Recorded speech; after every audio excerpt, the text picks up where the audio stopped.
nañu ko dégg déjà mais dañuy dem ci suñu invité Ndella ñu wax d'abord ci li nga xamante ne moom mooy politique parce que actualité bi bokk na ci li nga xam ne moom moo ci gën a fës bu ñu waxee Ndella Madior ba dernière nouvelle yi Ndella Madior mi ngi woon ci coalition Natangué tey ji coalition bi fan la toll fan nga toll ci liste bi ban position nga ci nekk ak lan mooy wàccaay bi ci élection yi nga xamante ne ci la ñu jëm.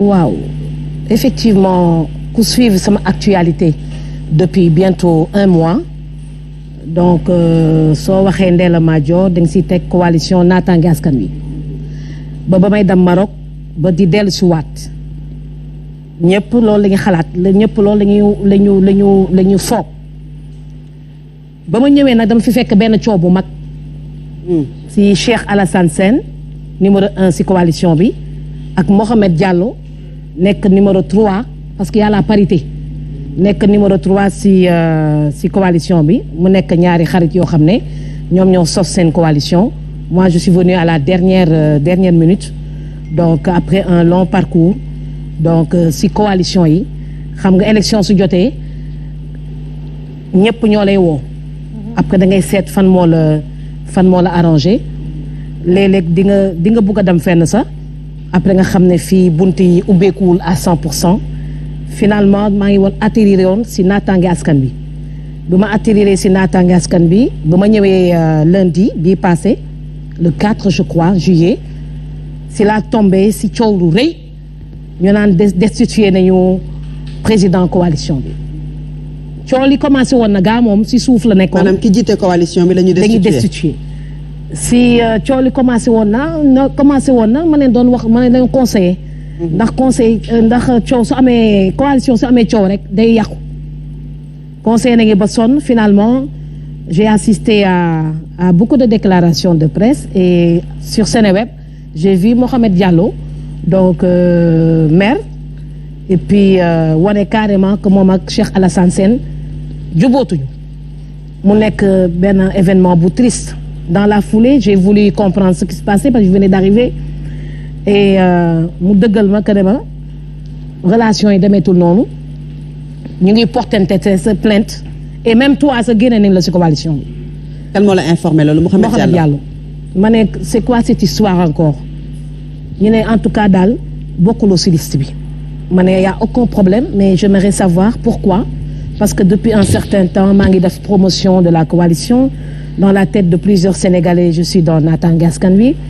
Mais bon, à la dernière minute, si vous dites que je ne fais pas partie de la coalition, ça veut dire que je n'ai jamais fait partie de la coalition. Parce que mon nom n'est que si bien liste, ce tour, etc. Donc après tout ce parcours qu'on a fait ensemble, et ça, c'est pas sérieux. Moi, il faut que ça affaire ay kaf la parce que le monde nek. Ñu waxtaan, ma def sama enquête à l'interne, def sama enquête à l'externe et je me rends compte effectivement je suis pas sur la liste donc et je trouve ça Sénégal daal soppeeku na Sénégal nit yi dañu commencé jikko yi dañu commencé changer les gens sont devenus méchants les gens sont devenus tricheurs dañuy wor sans état d'âme dañuy fen sans état d'âme dañuy yàq nit sans état d'âme lii kenn mus ko gis opposition boo xam ne coalition boo yër ñi si juboo bëriwuñu suñu juboo tamit dañuy maslaani rek et ça c'est vraiment regrettable pour l'opposition sénégalaise heure bi waroon a fekk parce qu'au départ moi j'avais dit carrément que na ñëpp retrouver wu autour d'une grande coalition qui avait gagné les locales mooy Yewwi Askan Wi donc ma waxee ko woon à Walfadjri ñëpp rafetlu ko donc ñu bindaloo ma et demande d'adhésion ce que j'ai eu à faire mais après comme le retard il y avait un retard sur la réponse donc sur la notification parce qu'il faut ñu notifier la que effectivement léegi bokk nga ci coalition bi affaire bu mu yéexee ci laa ne bon je recule mais Natangué askan wi yan raison la ñu la jox ne moom moo tax aucune raison kenn ñemew ne ñemewu ma wax sa dëgg bi kenn ñemewu wax ñu ne ñemewutuñu woon wax sa la réalité quoi donc soo waxee Cheikh Alassane Sène mu ne il comprend pas nga wax ñi ko xatee Mohamed Diallo Il dit qu'il ne comprend pas, alors que c'est ce même Mohamed Diallo qui, le lundi 4 juillet, sur Seneweb, s'est glorifié de la présence de Ndella Madior dans la liste de Natangué Askan Wi. On peut retrouver ça sur YouTube, où il dit carrément Ndella Madior fait partie de notre coalition. Donc, je ne comprends plus rien, quoi, comment les gens... Mais Ndella, yow aussi, nan nga mën a ignorer que ne bokkoo ci liste bi. Xam nga ñoom naka la ñuy procéder quand même. xam nga naka ñu bëri xam nañu ban position la ñu ci liste yi nga xamante ne moom moo am. xam nga comment il procède amul kenn koo xam ne xam nga spécimen yi ngi distribué gis nga spécimen yoo xam ne y a les noms de tous les investis mais dans Natangué Askan Wi spécimen bi dafa vierge parce que noonu la ñuy naxee nit yi parce que li ñuy propose telle personne mën nañ ko poser telle autre personne et l'État a pris tellement de temps avant d'afficher les listes législatives, d'accord? Donc c'est pourquoi il y avait une confusion et ce sont ces mêmes personnes qui me donnent des vidéos, qui me donnent des affiches pour que je fasse la promotion. Donc c'est extraordinaire. Personne n'a compris cette attitude cette trahison, quoi, parce que ça c'est une trahison qui ne me fait pas mal du tout parce que c'est une délivrance. Moi, j'étais dans mon coin, j'avais dit, écoute, j'arrête cette histoire de législative et je prépare la présidentielle 2024 tranquillement. Donc, j'ai eu des propositions. Natangué Askan Wi moo nekkoon bu si mujj mais voilà, ça c'est extrêmement mal terminé et je suis obligée de faire une campagne contre Natangué Askan Wi. ma ne ko ci olof Ndella parce que ñi seetaan aussi. waaw donc. yaa ngi wax ne trahison la daf la bett wala. dafa lii raw na trahison. lii kenn xamul lan la raw na trahison kooku wax mu ne non c'est pas possible parce que là j'ai fait beaucoup de promos au niveau des plateformes digitales TikTok, Instagram, Facebook, YouTube. Je les ai accompagnés, quoi. J'ai boosté, mais j'évitais de faire un live. J'évitais de faire un live parce qu'ils m'ont envoyé une liste où il y a mon nom. Ils m'ont envoyé une liste où il y a mon nom. Pour me rassurer, ils m'ont fait faire participer à une conférence de presse au début où j'ai pris parole devant toute une assemblée. Wolof waaw. Si wolof ñu dégg ma liste man envoyé nañ ma ko bind sama tur ne ma buy bokk nga si yaay numéro 4 te Mohamed Diallo daf ma envoyé liste ne ma yaa ngi nii ma lise Ndella Madior Diouf donc ban jeu li ñuy joué donc ñoom rek ñoo mën a répondre à cette question ban jeu li ñuy joué voilà toujours est-il que amul solo on va pas se plaindre sur ça pour moi c'est une délivrance maintenant une délivrance et une campagne contre Natangué Askan Wi donc là je vais mener une campagne de demander à ñi nga xam ne ñi ngi ak man pour si kenn votel Natangué Askan Wi. mais Ndella tamit. donc parce que boole wuñ la ci rek nga bëgg nag. yàqal leen lépp lu ñu amoon lépp la yàq lépp la yàq lépp kenn votel Natangué parce que nit yu dëgg nekkuñu fa. ñu baax nekkuñu fa ce sont des tricheurs qui sont là-bas ñoo xam dañuy wax dëgg ñoo xam dañuy yàq ñoo xam dañuy tricher di xeexoo y a une cascade de démissions actuellement dans cette coalition et c'est vraiment triste et puis voilà. Mohamed ñu bàyyi la ak Ndella. suñu gan bu am solo nag lañu. xam ci engagement am ci wàllu politique kenn dootu ko nattable yàgg na dem élection ci élection miin na ko j'allais dire donc miin na ay élection da nga yéex a waxtaan ak yenn ci coalition yi am déet wala tey parce que sénégalais ñu ngi demandé tey Ndella waroon na mën a nekk ci dans les plus grandes coalitions en fait nekk ci position bu baax di battre campagne ñu di ko dégg mais à la limite ñu lay dégg ci ay coalition yi nga xamante ne ni naam coalition la mais jafe-jafe ya fa nekk gis nga ko tey yaa ko nettali est-ce que Ndella politiquement parlant amati na jotu di def politique ci bu ñu gisee. voilà waaw oui je sais mais. waaw maa ngi siy def li ma mën. waaw maa ngi siy ut samay partenaires. pour le développement de notre localité qui est Fimela. donc y a des gestes day am ay échecs. mais échec bu si nekk da nga siy jàng. et la vie continue. On a tellement de choses à faire, tellement d'activités professionnelles que échec bi suñ ko constaté ba pare on tourne la page. Est-ce que du la handicapé activité yu bëri ak politique bi parallèlement est-ce que ça nous booste ça nous rajeunit ça nous booste donc je me plais bien dans la communication je me plais bien dans la politique. Donc je suis dans la politique depuis 2005 que j'ai créé mon parti politique même su fekkee dama yéex a am sama récépissé mais je suis bien je suis bien dans ma peau xam nga lan moo gën a am solo.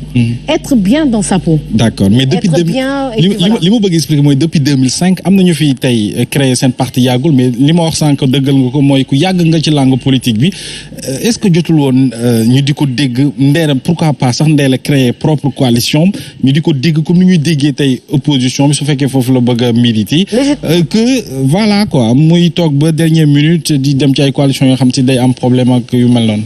waaw ku si nekk ak sa jaar-jaar rek. waaw vraiment ku si nekk ak sa jaar-jaar ñeewuma kenn Sénégal. wala doo politicienne maanaam professionnel. alimentaire comme ñoom ni ko defee non moi je suis. ni ko Bougane di waxee politicien professionnel. on est xam nga je suis comme Bougane. comme les autres dañuy amal suñu bopp ba pare. ñun utuñu liggéey à travers la politique. nekk ñu maire donc am liggéey quoi donc non dañuy am suñu liggéey ba pare ba di joxe. donc bëgg nag contribuer si développement réew mi. voilà donc ku si nekk da nga am sa jaar-jaar c'est aussi simple que ça. jàppoo woon ne waroon nga weesu fii ci wàllu politique ñuy dégg ne Ndella. il faut que je devienne ministre. c'est pas encore voilà ñuy dégg Ndella ci. voilà pourquoi donc pas on est en 2024 peut-être que je serai ministre. d'accord parce que je suis candidate à la présidentielle donc on va se battre pour obtenir quelque chose. voilà donc il y a eu un échec en si 2000 ni ka raté 22 bi donc on apprend et on observe. mais est-ce que dina yomb parce que Ndella mi ngi ci santé bi Ndella mi ngi ci wàllu communication Ndella mi ngi ci léegi nga wax ne da ngay waaj a engagé waat ci wàllu migration. dans la migration yaa ngi ci wàllu politique mais est-ce que loolu yëpp du am bu ci sooxee loolu yëpp nga bëgg ci nekkandoo est-ce que du am benn bu sooxee. surtout politique nga xam ne dafa xaw a fiir. mais bon on a beaucoup d'expérience dans ces histoires dans la politique sénégalaise on a beaucoup d'expérience donc coalition yi ñoo demee noonu c'est triste de voir une opposition sénégalaise boo xam ne jubóowuñu waaw moi dama doon rêver benn opposition bu jubóo parce que opposition bu su jubóo woon kenn waxatu ko voilà donc mais malheureusement l'opposition sénégalaise ne s'entend pas ku nekk yaa ngi dama sa bopp dans la même coalition di galgal dans la même coalition on l'a constaté dans toutes les coalitions amul benn coalition bu am exception. Bien sûr. Voilà et puis ça c'est vraiment triste quoi. mu nekk loo xam ne doy na waar. kan moo si gagné mais c'est le président Macky Sall qui gagne dans cette affaire parce que plus que opposition bi tasaaroo écoute facilement mu am majorité. Voilà donc li kenn xamul lii lan la. opposition sénégalaise moom dafa mel ni dañuy am benn poids quoi. voilà mënuñu sa waxtaan bu jubóo. voilà moom da am na lu mu bëgg a wax waa. qualifié ko ba opposants yi ñoom nga ko qualifié léegi maanaam ñàkk a wax dëgg maanaam daal loo xam ne kenn xamul daal lu muy nuru. kenn xamul lu muy nuru. ñàkk jubóo gi.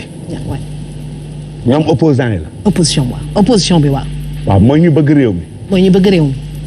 bon léegi ñàkk jubóo gi xam nga loolu ñàkk jubóo gi seen biir ba xam nga du ak njub du njub. dafa am ku toog foofu bërki démb opposant la ma laaj ko waaye dafa daw question ba léegi tontu ko nu mu tudd Mohamed Pape Djibril Fall ma di la ko laajaat ma ne ko ndax opposition bi coalition boobu ñi nga xam ne ñoo ci nekk ñëpp te jubóowuñu ndax jub nañu ndax li nga wax kat ku jub du ko def loo wax du dëgg koo digaaleel war ko foo wéetee ak sa morom ŋàññi ko. gis nga opposition sénégalaise bi sooy wër fenkat. waaw ñu ngi si. may la ko sooy wër warkat. waaw ñu ngi si. sooy wër ñuy galgal. ñu ngi si kenn bëggu sa morom. mais loolu du njub. du njub. waaw moom laa wax nag yow nga bëgg ñu juboo te jubuñu. rêve la woon. léegi dama plongé wu si réalité bi juboowul kenn xamul lii. waaw ñoom suñu juboo te jubuñu nag ndax. critères yi nga ma génne léegi ci ñoom jug njub de. papa bàyyi ko mu tontu. ah bàyyi ko mu tontu. waaw. waaw bàyyi ko mu tontu nag papa. waaw ba ki moo dirigé fi gis-gis ngay dirigé. koy bàyyi mu tontu nag Fatou Abdou Ndiaye. yow yaa ngi nii dugg ci biir te sa rubrique. non kon noppi papa bàyyi journaliste yu géré. non. bàyyi leen ñu gérer seen émission. tu dois pas me mettre les points sur les i. alors Ndella nga tontu Père. oui ba tontu question bi. yow géral gis-gis rek. opposition bi ma gis fii Sénégal. musuma gis nit yu salte yu mel nii. Ndella kaddu gi est-ce que maa ngi lay wax tamit kaddu nga teg ci opposition bi Ndella. est-ce que ma ne aussi boo li ma dund laa leen di wax. yéen a ma woo de. Aïcha Ndella. yéen a ma woo ma leen di wax li ne sama xol. ak li ma dund. seexlu ñi nekk ci biir opposition bi. seexlu leen. sib leen. ñàkk wax dëgg. ñu bëri sax. dañoo bëgg ma wax leen dëgg. opposition bi ñu fa nekk 90% ay fenkat lañu. maa ko wax te moo am 90% buggante wuñu seen biir dañuy lekkante seen biir di war kenn yéenewu sa morom jiitu mu jaral leen nag ñuy manipuler askan bi mu jaral leen ñuy fen askan bi ñii Macky Sall moo leen gën. ah oui. ma ne ñii Macky Sall sa moo leen gën parce que des gens ñoo xam ne mënuñu sa booloo pour nekk benn. mais est-ce que forcément dañu war a nekk benn Ndella. dañu war a nekk benn parce que on est en politique aussi ku nekk ak sa gis-gis ak say idéologie. dañu bëgg am majorité. ku bëgg am majorité c'est deux camps. c'est soit tu es de la mouvance présidentielle wala nga nekk ci opposition da nga wax dëgg. s'il y a plusieurs coalitions le président est majoritaire d'office. ñu tàmbalee coalition ba ma mujjee bokk nekk naataange gi baskan bi nga xam ne ay warkat ñoo fa nekk. bu leen kenn gestu ay warkat la ñoo fa nekk dégg nga wax ci nu warkat nekkee ci naataange askan bi noonu la warkat nekkee ci yeewi askan bi. ah oui fan nga teg loolu ci yeewi. parce que dama ko dund. ñoom aussi da nga fa dund lu mel noonu ay warkat yeewi. waaw parce que ñëpp gis nañ parce que man même bu ma demee Maroc nit yi dañu foog ne woon dama nekk ci yeewi ma ne déedéet dama lancé woon benn appel ne ñëpp na ngi ñëw autour de yeewi askan bi woo leen ñu déglu ma ba di ma tagg ne ma bi nga waxee na ñëpp ñëw autour de yeewi ñëpp a nga daw si di jublu ay waaye xale bi sa gémmiñ moo embarqué ñi ma doon tagg ñëw mujjee di ma daw chaque jour ñu ne suba dinañ la jox sa notification y a aucun problème chaque jour mais après tu perds du temps. Qu'est-ce qui s'est passé à Yewwi Ndella? Retard de réponse parce que suñu ne retard de réponse après tu perds du temps dootoo amati temps pour former une coalition. ci foofu rek nga ko teg yow aussi. nga jàpp ne ñoom aussi ay warkat lañu parce que dañu la tardé répondre ci li nga doon. xaar parce que dañu doon waxtaan ak man si téléphone mujj bi ñu koy daw kon ay jaam lañu maa ko wax warkat ay jaam soo koy wër ñu ngi si opposition bi waaw moo am ay warkat ak i jaam soo koy wër ñu ngi si opposition bi bëggoowuñu yeewi li fa amoon xam nga li fi amoon ay da nga doon xeexoo seen biir Barthélémy Dias bi nga ko kiiwee bu mu foogee ne que DGE moo ko empêché à la fin mu rendre compte que ay galgal la woon si biir après ñu repêché ko dégg nga wax ci mujj bi liste nationale u yeewi moo mujjewul jàll ñoom ñëpp mujje toog xeexoo yi am si biir coalition bi dafa salté. est-ce que mën na am conséquence ci échéance yi ñu jëm. Le président sera majoritaire. ah oui. oui et pourtant il y a d'autres grandes coalitions hein. est-ce que ñoom bu ñu division su amee rek l'état kan moo mën a xeex ak état. division su amee rek l'état est majoritaire c'est ça la réalité. ben oui parce que raw gàddu la. yow mi nekk xam nga c'est 165 députés. yow mi nekk seen biir loo ma ci wax ma gëm ko. nee naa la sooy wër warkat rek ñu ngi ci opposition bi. waxuma que mouvance présidentielle amul warkat de foofu tamit ay kayima ñoo fa nekk. mais opposition bi dafa am ay warkat ay tóob. mais on a du mal pour situer cette position nag Ndella on a du mal à situer cette position. mais c'est la réalité vous voulez que je monte maintenant. non du tout opposition bi am na ay warkat mouvance présidentielle am warkat. mais non oui Sénégal la mel noonu jikko yi ñoo soppeeku. mais xanaa finalement kenn baaxul xanaa kon. ni ma introduire dafa rafet. waaw. man doomu buur laa du ma sama maam. loolu dëgg lu mu seedal Serigne Touba. ba ànd ak moom fële sa Touba. sécuriser kër gi pour ñu bañ fay def ay gànnaay. moo tax ma ne opposition dafa may warkat.